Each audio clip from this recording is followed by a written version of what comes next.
अपना देवेंद्र सिंह चावला। आज फिर मैं आपके सामने आया हूँ एक नया वीडियो लेके।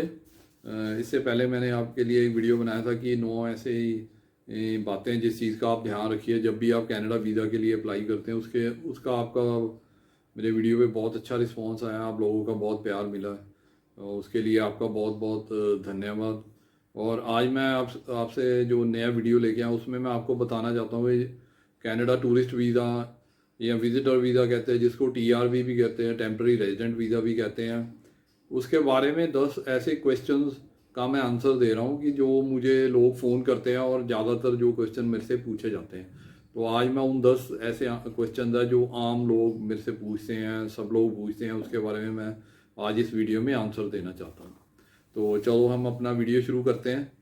जो इसमें जैसे कि मैंने बताया कि मैं आपको आज इसमें वो 10 क्वेश्चन जो आम तौर पे जो मेरे को लोग फ़ोन करके पूछते हैं उनका मैं आंसर दूंगा। तो जो पहला क्वेश्चन है कि जो लोग पूछते हैं कि कौन कौन कौन व्यक्ति, मतलब कौन कनाडा टूरिस्ट वीज़ा के लिए अप्लाई कर सकता है, कि उसकी क्या उसकी कोई एज लिमिट है या वो कितने साल का होना चाहिए। तो सबसे पहली बात मैं ये बताना चाहता हूँ कि कोई भी व्यक्ति जो 18 साल से ऊपर है वो कनाडा टूरिस्ट वीज़ा के लिए अप्लाई कर सकता है। और ये नहीं है कि सिर्फ आप अगर 18 साल से ऊपर है तभी अप्लाई कर सकते हैं। आप अगर आपकी उम्र 18 साल से कम है तब भी आप अप्लाई कर सकते हैं, पर उस केस में आप इंडिपेंडेंटली नहीं जा सकते, आप अकेले नहीं जा सकते, ट्रैवल नहीं कर सकते। आपको किसी ना किसी अपने फैमिली मेम्बर के साथ, जो अडल्ट है, जो आपका ध्यान रख सकता है, उनके साथ आप उसको कंपनी कर सकते हैं, उनके साथ आप जा सकते हैं। अगर आप किसी और के साथ जाना चाहते हैं, अगर आप 18 साल से नीचे है, तो आपको अपने पेरेंट्स की परमिशन लेटर चाहिए होगी कि आप अपने बच्चे को अलाउ कर रहे हैं किसी और के साथ जाने के लिए। उसमें उसका नाम और एड्रेस और उसका उससे उस बच्चे के साथ क्या रिलेशन है वो लिखना पड़ेगा। तो और कुछ लोग पूछते हैं कि मैक्सिमम एज क्या है। कोई एज लिमिट नहीं है, आप जितने मर्जी साल के हैं आप कनाडा टूरिस्ट वीज़ा पे कनाडा जा सकते हैं। तो ये था, ये क्वेश्चन आम तौर पे मेरे से पूछा जाता है जो भी लोग मुझे फ़ोन करते हैं। तो ये चलो अब चलते हैं हम सेकंड क्वेश्चन पे। सेकंड क्वेश्चन में पूछते हैं कि मेरी कितनी एजुकेशनल क्वालिफिकेशन होनी चाहिए अगर मैंने कनाडा का टूरिस्ट वीज़ा अप्लाई करना है। तो इसमें भी मैं आपको बताना चाहता हूँ कि कोई भी एजुकेशनल क्वालिफिकेशन नहीं चाहिए कनाडा का टूरिस्ट वीज़ा अप्लाई करने के लिए। और इसको विजिटर वीज़ा भी कहते हैं और TRV भी कहते हैं। इसके लिए कोई एजुकेशनल क्वालिफिकेशन की ज़रूरत नहीं है, आप जितना अभी पढ़े हैं बस ठीक है, आप अप्लाई कर सकते हैं। तो ये था दूसरा क्वेश्चन। अब हम आते हैं तीसरे क्वेश्चन पे। तो तीसरे क्वेश्चन में जो भी लोग पूछते हैं, ज़्यादातर पूछते हैं कि मुझे कितने फंड्स चाहिए अपने बैंक अकाउंट में अगर मैंने वीज़ा के लिए अप्लाई करना है। तो मैं उन सबको ये बताना चाहता हूँ कि अगर आपने अकेले अप्लाई करना है तो 5 से 6, आज के टाइम पे 5 से 6 लाख रुपए आपके अकाउंट में होने चाहिए। सेविंग अकाउंट में आपके पास लिक्विड कैश होना चाहिए, तभी आप का जो वीज़ा है वो आने के चांसेस हैं। और अगर आप 2 व्यक्ति जा रहे हैं, जैसे हस्बैंड वाइफ जा रहे हैं, कपल जा रहे हैं, तो 8 से 9 लाख रुपए आपके अकाउंट में होना चाहिए। और जैसे जैसे मेंबर बढ़ते जाएंगे वैसे वैसे ये अमाउंट बढ़ता जाएगा। तो ये था मेरा तीसरा क्वेश्चन। और अब हम आते हैं चौथे क्वेश्चन पे। अब चौथा क्वेश्चन जो ज़्यादातर लोग पूछते हैं कि क्या मुझे स्पॉन्सरशिप लेटर चाहिए या इनविटेशन लेटर चाहिए, क्या ये ज़रूरी है मुझे कनाडा का टूरिस्ट वीज़ा लेने के लिए। तो यहाँ पे मैं क्लियर करना चाहता हूँ कि आपको कोई भी स्पॉन्सरशिप लेटर, कोई भी इनविटेशन लेटर की ज़रूरत नहीं है। कोई भी ये रिक्वायरमेंट नहीं है कि आपके पास स्पॉन्सरशिप लेटर या इनविटेशन लेटर जिसको कहते हैं, या आप कह सकते हैं भी किसी भी तरह की लेटर वहाँ से किसी भी तरह की ज़रूरत नहीं है। जैसे कुछ लोग मार्केट में कहते हैं कि आप सेमिनार की लेटर ले लीजिए, वहाँ पे कोई सेमिनार हो रहा है उसका इनविटेशन लेटर ले लीजिए, कोई एग्जीबिशन हो रहा है उसकी टिकट खरीद लीजिए और उसके बेस पे अप्लाई। ऐसा कुछ भी ज़रूरत नहीं है। आपके पास जो भी है, अगर आप होटल बुकिंग के, सिंपल होटल बुकिंग के ऊपर भी आप कनाडा का वीज़ा अप्लाई कर सकते हैं और आपको वीज़ा मिल भी जाता है। काफ़ी लोगों को, ज़्यादा लोग वहाँ पे होटल बुकिंग के ऊपर अपना कनाडा का टूरिस्ट वीज़ा लेते हैं। और वो आम बात है, लोग मतलब वीज़ा ऑफिसर आपको भी, अगर आपके सारे जेन्युइन डॉक्यूमेंट हो गए, सारे डॉक्यूमेंट ठीक होंगे, तो आपको भी होटल बुकिंग पे वीज़ा मिल जाएगा। तो आपको कोई पैसे खर्चने की ज़रूरत नहीं है स्पॉन्सरशिप लेटर लेने की किसी से, या इनविटेशन लेटर लेने की, या कोई सेमिनार का इनविटेशन, या वो मतलब टिकट खरीदने की, कोई भी पैसा एक्स्ट्रा खरीदने की ज़रूरत, खर्चने की ज़रूरत नहीं है। तो ये सिर्फ पैसा आपका वेस्ट ही होगा, उससे वो इतना ज़्यादा बेनिफिट नहीं होता। तो अगर आपके पास जेन्युइन है, अगर आपके पास जेन्युइन कोई आपका रिलेटिव है, वो आपको इनवाइट कर रहा है या वो स्पॉन्सर कर रहा है, फिर और बात है, फिर आप उसके लिए कर सकते हैं, उसके लिए कोशिश कर सकते हैं। तो ये था मेरा चौथा क्वेश्चन, इसका मैंने अभी आंसर दिया। अब हम चलते हैं पांचवें क्वेश्चन पे। तो पांचवें क्वेश्चन भी यही है कि कई लोग पूछते हैं कि क्या मुझे होटल बुकिंग पे टूरिस्ट वीज़ा मिल जाएगा। हाँ, ये मतलब आपको होटल बुकिंग के ऊपर भी टूरिस्ट वीज़ा मिल जाता है, और काफ़ी लोगों को मिलता है, मतलब काफ़ी ज़्यादातर लोग होटल बुकिंग पे ही जाते हैं। तो इसके बाद आते हैं हम छठवीं क्वेश्चन पे। छठवां क्वेश्चन जो ज़्यादातर पूछा जाता है कि क्या मुझे टूरिस्ट वीज़ा लेने के लिए या विजिटर वीज़ा लेने के लिए आईलेट्स क्लियर करना ज़रूरी है। तो ऐसी कोई रिक्वायरमेंट नहीं है, आईलेट्स की कोई रिक्वायरमेंट नहीं। वो सिर्फ आपने अगर स्टडी वीज़ा पे जाना, तब आपको वहाँ पे यूनिवर्सिटी में एडमिशन के लिए आईलेट्स की ज़रूरत होती है। टूरिस्ट वीज़ा या विजिटर वीज़ा या टीआरवी के लिए कोई आईलेट्स की ज़रूरत नहीं होती। हम इसके बाद चलते हैं सातवें क्वेश्चन में। तो सातवें क्वेश्चन में ज़्यादातर लोग मुझसे पूछते हैं कि आपका जो ड्यूरेशन क्या होता है टूरिस्ट वीज़ा, जैसे हमें जो वीज़ा ऑफिसर इशू करता है वो कितने साल के लिए इशू करता है। तो यहाँ पे मैं क्लियर करना चाहता हूँ कि जितनी भी आपकी पासपोर्ट की वैलिडिटी है, जैसे अगर आपका पासपोर्ट की वैलिडिटी अब 5 साल रहती है, वैसे जो नया पासपोर्ट होता है उसकी वैलिडिटी 10 साल होती है।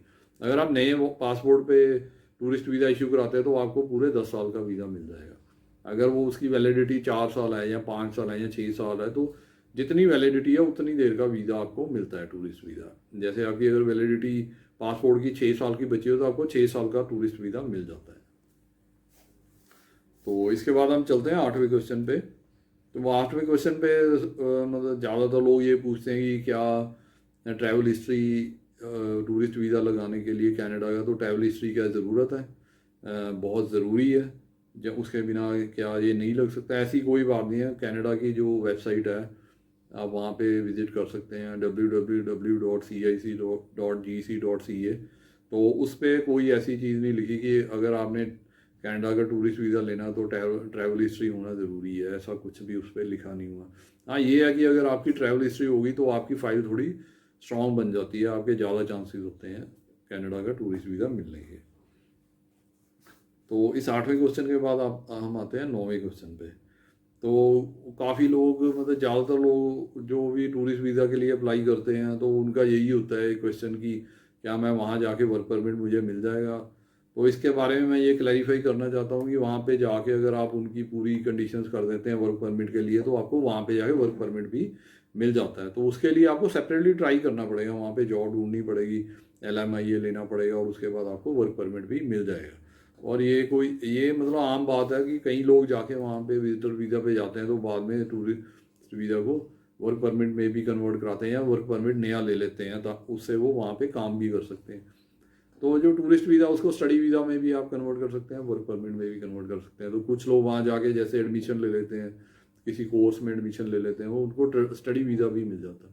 तो स्टडी वीज़ा के साथ आपको पार्ट टाइम वर्क परमिट भी मिल जाता है।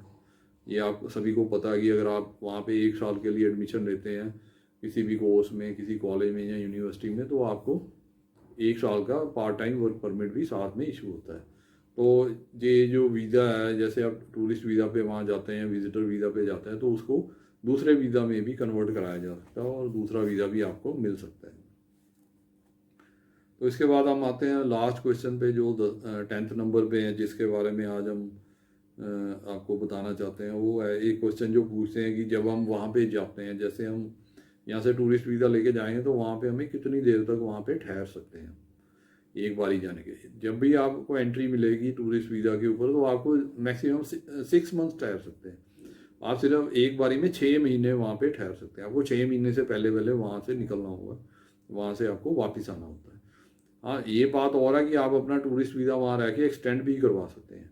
अगर आप जिस दिन आपकी टूरिस्ट वहाँ पे स्टे ख़त्म हो रहा है, तो उससे अगर 1 महीना पहले आप अप्लाई करते हैं एक्सटेंशन के लिए, तो आपको आपके जो स्टे है जो 6 महीने से ज़्यादा भी एक्सटेंड हो जाता है। तो वो भी आपको अगर वो उसकी मैं अलग से एक वीडियो बना दूंगा कि वो कैसे एक्सटेंड कराते हैं। तो फ़िलहाल मैं आपको इसी बात का आंसर दे रहा हूँ कि अगर आप वहाँ पे रहते हैं, जैसे आप यहाँ से गए हैं जैसे इंडिया से वहाँ पे जैसे ही आपको एंट्री मिलती है तो 6 महीने की एंट्री मिलती है, और जिस डेट को वो 6 महीने की एंट्री ख़त्म हो रही होती है तो उससे 1 महीना पहले अगर आप अप्लाई करते हैं वीज़ा एक्सटेंशन के लिए 6 महीने के लिए, और एक्सटेंशन आपको मिल जाता है। तो ये थे मेरे आज के 10 क्वेश्चन। उम्मीद करता हूँ कि आपको इन सब से कुछ ना कुछ नॉलेज मिला होगा, और आपके भी कुछ क्वेश्चन ऐसे इसी तरह के होंगे तो उनका आंसर आपको मिल गया होगा। तो अभी मैं आपको एक और, जो मैं आपको हर अपने वीडियो में बताता हूँ कि मैंने आपके लिए एक बुक लिखी है, आप इसको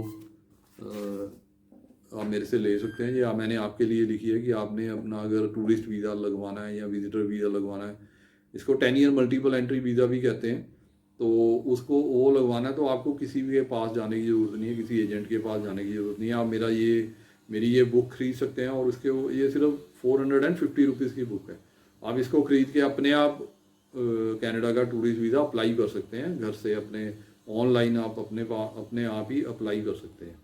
तो इसके लिए आपको किसी एजेंट के पास जाने की ज़रूरत नहीं पड़ेगी। सारे जो भी आपके मन में क्वेश्चन है, जो जो डॉक्यूमेंट्स चाहिए, जो जो फॉर्म भरने हैं, वो सारे इस बुक में दिए हुए हैं।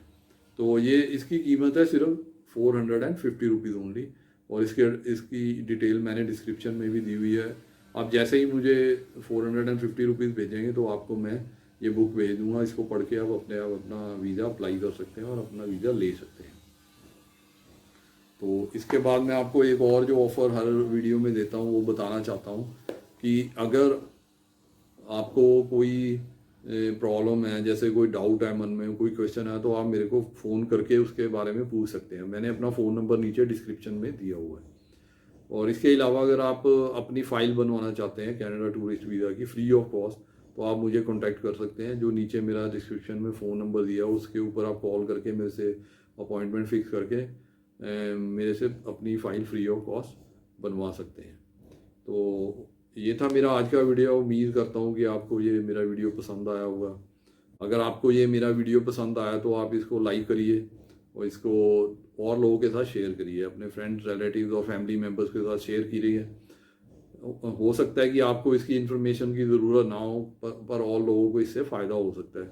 तो यही मेरा मेन मकसद है ये वीडियो बनाने के लिए।